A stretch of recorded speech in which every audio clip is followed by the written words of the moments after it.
मैं ओंकार हूं। प्राण की आत्मा में शुद्धि हो तो उसका संस्कार हूं।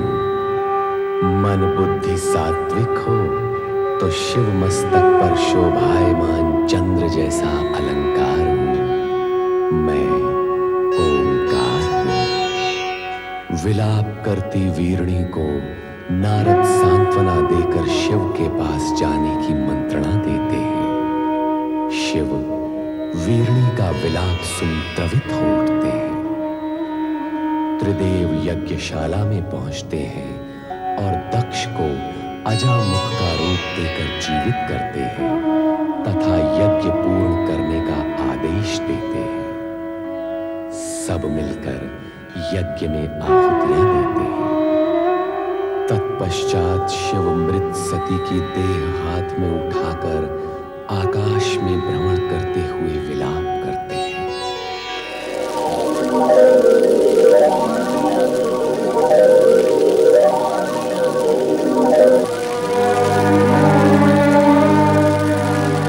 भोलेनाथ, भोलेनाथ, नारद का प्रणाम स्वीकार हो। मंगल हो। प्रभु, आप कहाँ जा रहे हैं? देवी सती हमसे रुष्ट हो गई है। भोलेनाथ, आप ये कैसी बातें कर रहे हैं? क्यों? क्या सदा पत्नी को ही पति का साथ देना चाहिए, पति को नहीं? हम अपनी रुष्ट प्रिया का साथ कभी नहीं छोड़ेंगे। भोलेनाथ, क्या इतने पर भी आपको वास्तविकता समझ में नहीं आई? तुम हमारा समय नष्ट कर रहे हो नारद। तुम्हारी बातें सुनकर सती और अधिक रुष्ट हो जाएगी। रुष्ट? हे त्रिकालदर्शी, बिना प्राण की देह कहीं रुष्ट होती है भला? नारद! भोलेनाथ, भोलेनाथ, मुझ पर क्रोधित होने से सत्य झुटलाया नहीं जा सकता। और सत्य यह है कि आप जिसे प्रिया का रूठना समझ रहे हैं वो आपका मात्र भ्रम है। भ्रम। प्रभु देह बोलती नहीं, भ्रम बोलता है। तुम ये कहना चाहते हो कि सती, हमारी सती मात्र देह है? मात्र देह? खेद की बात यही है प्रभु कि आप जिसे देवी सती समझ रहे हैं वो मात्र निर्जीव देह है। नारद, मैं तुम्हें भस्म कर दूंगा। सती शक्ति है, शक्ति अमर है, शक्ति जगत माता है, और तुम जगत माता को निर्जीव और देह कहकर अपमानित कर रहे हो। प्रभु, आज आप ये क्या कह रहे हैं? आप सामान्य मनुष्य की भांति भावुकता में डूबे जा रहे हैं। एक शब्द नहीं, आगे एक भी शब्द नहीं।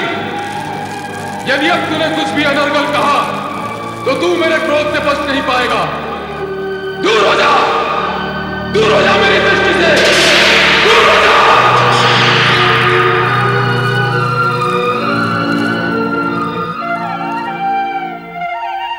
माता सरस्वती नमः।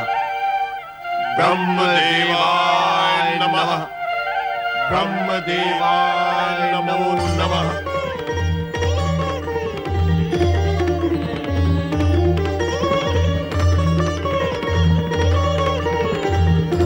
देवराज इंद्र एवं समस्त देवताओं का ब्रह्मलोक में स्वागत है। कहिए, कैसे आना हुआ? परमपिता, देवी सती के आत्मदाह के पश्चात श्री शिव शंकर उनका शव लेकर विक्षिप्त से यहाँ वहां विचरण कर रहे हैं।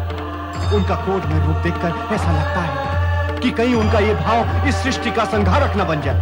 और कहीं ऐसा हुआ तो आपकी रचना देखते ही देखते अस्तित्वहीन हो जाएगी। रक्षा कीजिए, सृष्टि की रक्षा कीजिए परमपिता, अन्यथा सृष्टि को नष्ट होने में कुछ ही क्षण शेष रह गए हैं।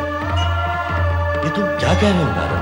हाँ परमपिता, मैं स्वयं देख कर आ रहा हूँ भगवान शिव का वो अकल्पनीय विनाशकारी रूप।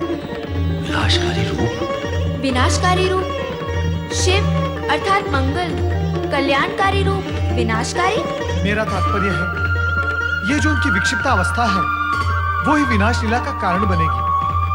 वो तो मानते ही नहीं कि माता सती आत्मदाह करके निर्जीव हो गई है। तुमने उन्हें समझाने की चेष्टा नहीं की? परमपिता की, परंतु उसकी प्रतिक्रिया स्वरूप उन्होंने मुझसे यह कहा कि तुम माता सती को निर्जीव कह रहे हो। मैं तुम्हें भस्म कर दूंगा और बस मैं भयभीत होकर यहां चला आया। परमपिता, यह सब सुनकर तो ऐसा लगता है कि अब शिव का तीसरा नेत्र खुलने में अधिक विलंब नहीं है। और यदि ऐसा हो गया तो इस सृष्टि के भस्म होने में एक क्षण भी नहीं लगेगा परमपिता, एक क्षण भी नहीं लगेगा। अब आप ही कोई उपाय कीजिए और उन्हें शांत कीजिए।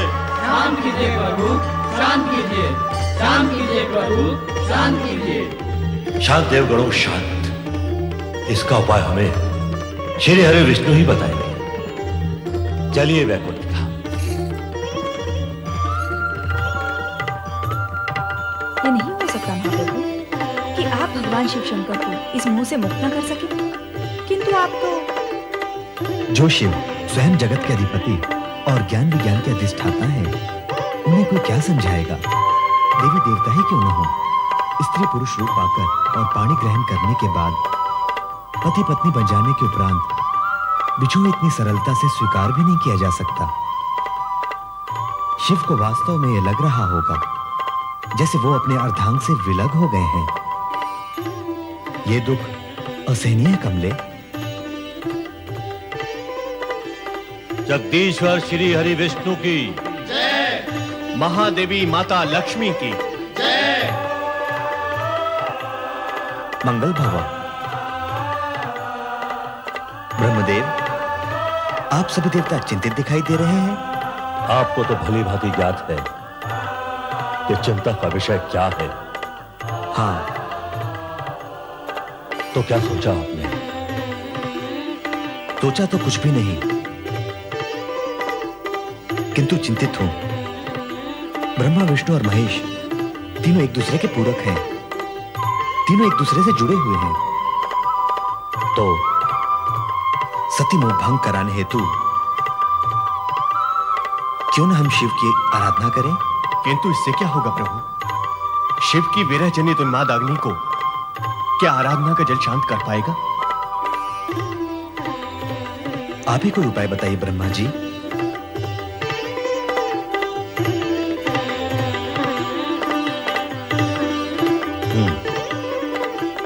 बहुत सोचने के पश्चात एक उपाय मन में आया तुम्हें। तो बताइए ना परमपिता, शुभस्य शीघ्रम। बताऊंगा, किंतु उसे कार्यान्वित श्री हरि विष्णु को करना होगा। आप कहिए तो सही। अपने सुदर्शन चक्र से सती का शव विच्छेद करना। क्या? हाँ, शिव का सती मोह भंग कराने हेतु क्या आवश्यक है?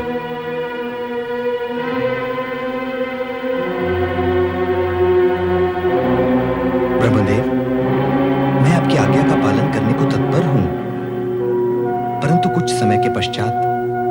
जैसी आपकी इच्छा,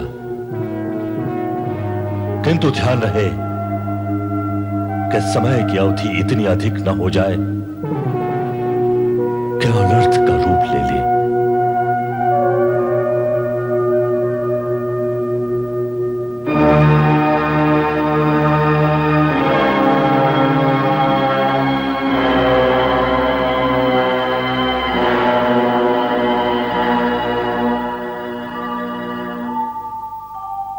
ओम नमः शिवाय। ओम नमः शिवाय। ओम नमः शिवाय। ओम नमः शिवाय। ओम नमः शिवाय। ओम नमः शिवाय। ओम नमः शिवाय। ओम नमः शिवाय।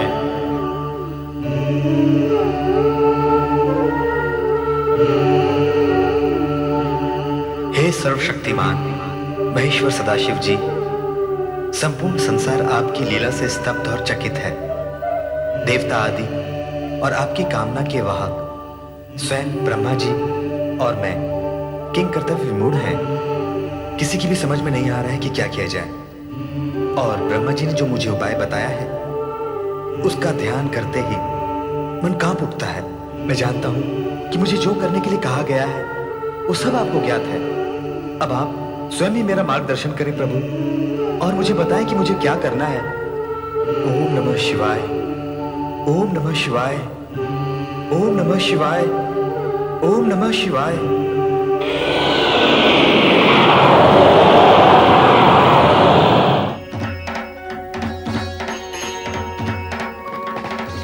श्री हरि विष्णु,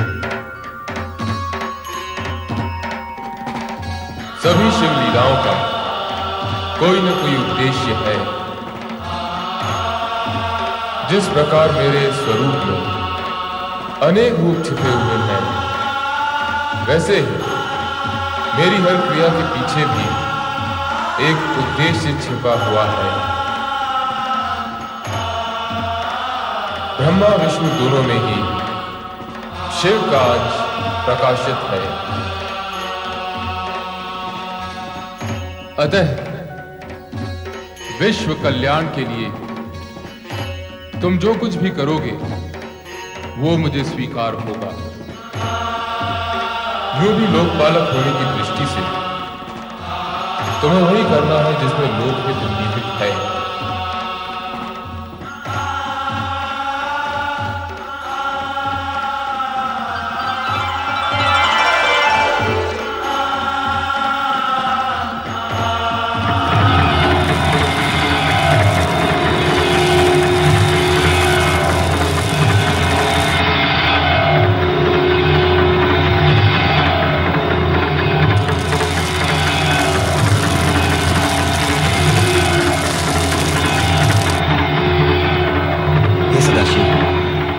आपसे अनुमति तो ले ही ली है, परंतु एक निवेदन भी करता हूं कि इस सुदर्शन चक्र से देवी सती का शव विच्छेद मात्र सृष्टि समृष्टि की रक्षा करने हेतु ही कर रहा हूं, और समृष्टि की रक्षा दूसरे शब्दों में आपकी लीला को नया मोड़ देने का बहाना भी बनेगी। मुझे अनुमति दे प्रभु।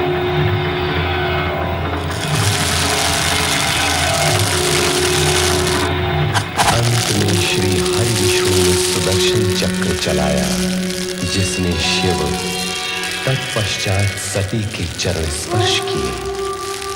चक्र ज्यों ही सती के मस्तक की ओर गया, एक तीव्र ज्योतिपुंज उभरा, जिसमें से प्रकाश की धाराएं भूमंडल की ओर जाने लगी।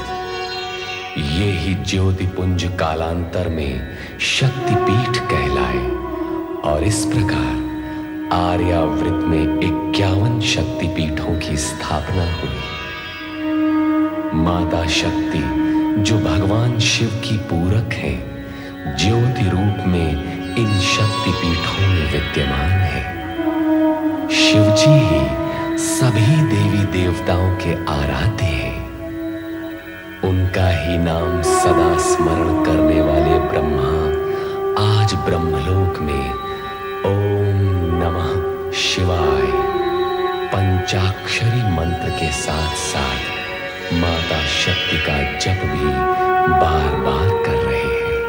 ओम नमः शिवाय, ओम ऐं ह्रीं क्लीं चामुण्डायै विद्महे, ओम नमः शिवाय, ओम ऐं ह्रीं क्लीं चामुण्डायै विद्महे। प्रणाम परमपिता ब्रह्मा। परम पिता को देवराजेंद्र और समस्त देवताओं का प्रणाम स्वीकार। पधारी देवराज, देवर्षि और देवतागणों। नारायण नारायण, हम आश्चर्यचकित हो रहे हैं परमपिता। किस बात पर आश्चर्यचकित हो रहा है? आप तो केवल ओम नमः शिवाय कहकर ही शिव जी का ध्यान किया करते थे, परंतु अब तो आप शिव जी के साथ साथ माता शक्ति का भी ध्यान करने लगे। नारायण नारायण। तुम तो जानते हो नारद कि शिव के बिना शक्ति और शक्ति के बिना शिव पूर्ण नहीं होते। यदि ऐसा है तो पहले आप केवल शिव की ही आराधना क्यों करते थे परमपिता?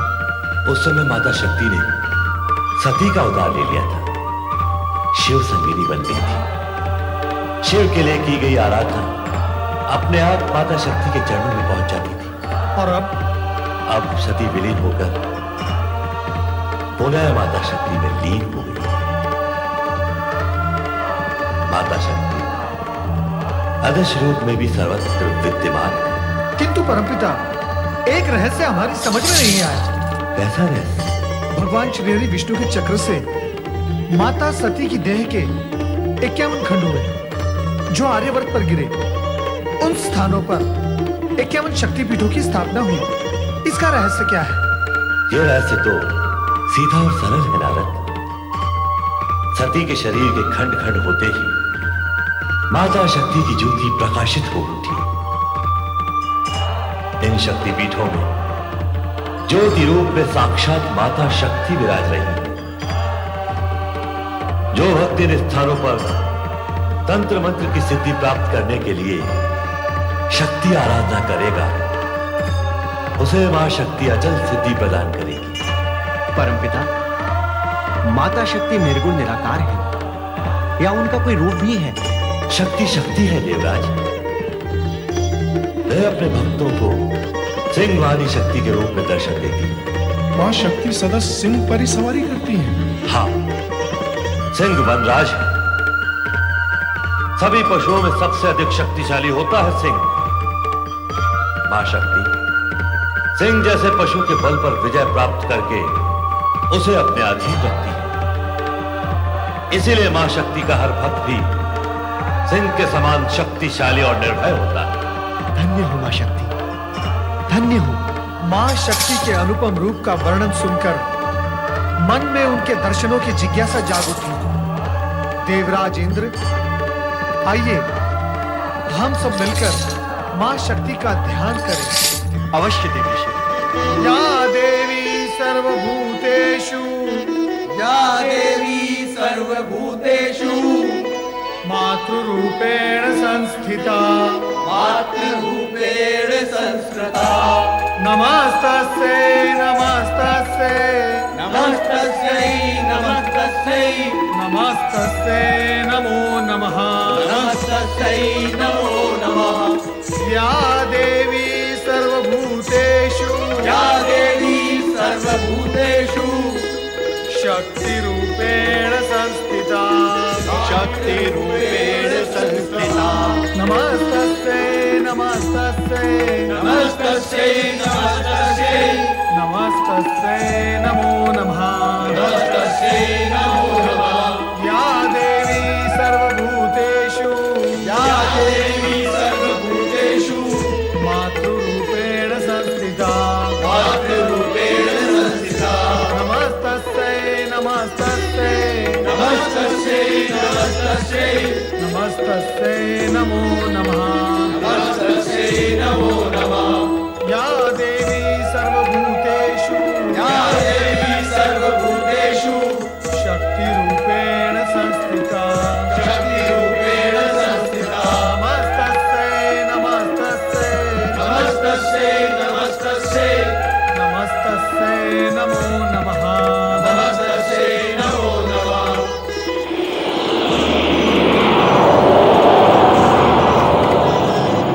हे जगज्जननी, हे महाशक्ति, हम सब आपके दर्शन के लिए अत्यंत अधीर हैं।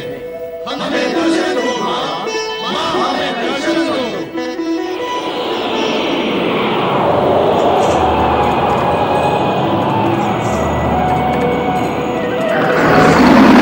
ऐंकारी सृष्टिरूपायै, ऐंकारी सृष्टि रूपाये, ह्रींकारी प्रतिपालिके, ह्रींकारी प्रतिपालिके, क्लींकारी कालरूपेणे, क्लींकारी काल रूपे, बीज रूपे नमोस्तुते। बीज रूपे नमोस्तुते।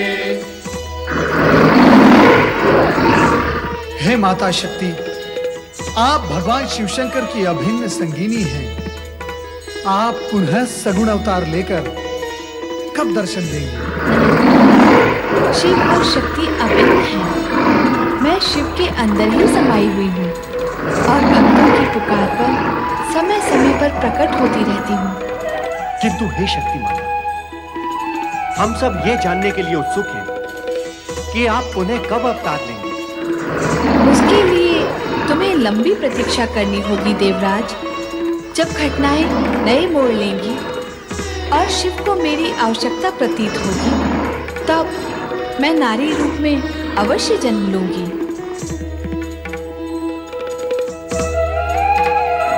तुम्हारा कल्याण हो।